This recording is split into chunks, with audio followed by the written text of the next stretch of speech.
Кыргыздын улуттук музыкалык асбаптары байыркы замандан тарта элдин жашоосун коштоп, бүгүнкү күнгө чейин жеткен. Ата-бабаларыбыз комуз, кыл-кыяк, темир комуз, чоор сыяктуу асбаптар менен көкүрөктө жаткан сезимдерин, толгонууларын билдирген жана мааниси терең күүлөрдү жараткан. Мына ошол асыл мурастарды өнүктүрүү максатында жаш таланттардын арасында республикалык өнөр бейнеси сынагы болуп өттү.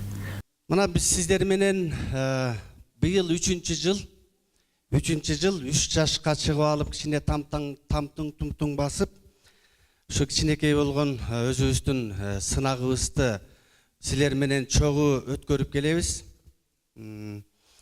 Эми 2016 жылдын сыйлык тапшыруу аз эми эмне себептен ушул 2017 жылдын капортосуна чейин жетип калды дегенге көпчүлүгүңүздөр кичине жооп издеп жүрөт болушуңуздар керек. Biz ушундай деп чечтик, эми 2017-нин жыйынтыгы 2018 жылы ушул июнь айында өтөт. Мына эми ушул салтка айланып калмакчы. Өнөр бейнеси республикалык сынагы экинчи жолу жарыяланып, жалпы журтка ЛТ телеканалы аркылуу аткаруучулардын өнөрүнө көрүүчүлөр көп болуп, мыкты аткаргандар үчүн сыйлоо аз эми болуп өтө. Курманжан Ахматова кыл-кыякты өздөштүрүп, залкарлардын күүлөрүн чеберчилик менен аткаргандыгы үчүн жылдын мыкты кыл-кыякчысы аталды. Уюштуруучуларга терең ыраазычылык билдирем. Мен үчүн абдан стимул болду деп айтсам болот. Кыл-кыяк боюнча Жусуп Байсаев деген агайымдан сабак алдым. Ошо консерваторияда мени 5 жыл бою окуткан. Агайыма да ыраазычылык билдирем.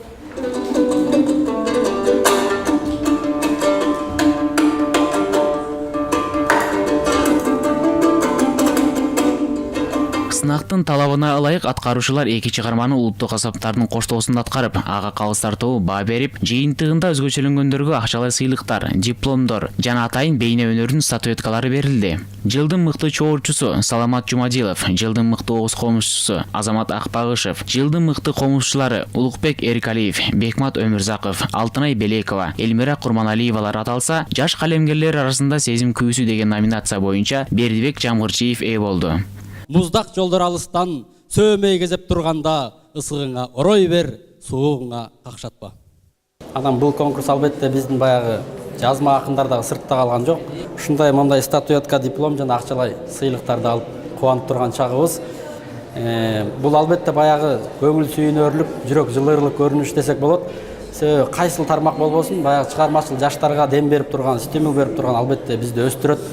Бизге жакшы демдерди берет деген ниеттебиз. Рахмат баарыңыздарга, ЛТР телеканалына дагы.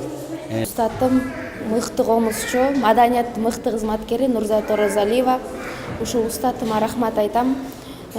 Устат деген баягы конкурс деген эмне, түз эфир деген эмне, деги эле элдин алдына комуз чертүү деген эмне экенин баарын жол көрсөткөн. Бул устатым Нурзат Оразалиева эжебиз аркылуу мынакей чебер комузчу номинациясына ээ болуп отурам. Чоң рахмат. Бүгүнкү сынак дагы уланып, 2016 жылдагы мыктылар аныкталса, эми асбапчылар арасындагы өнөр бейне сынагынын тандоо туру кошо болуп өттү.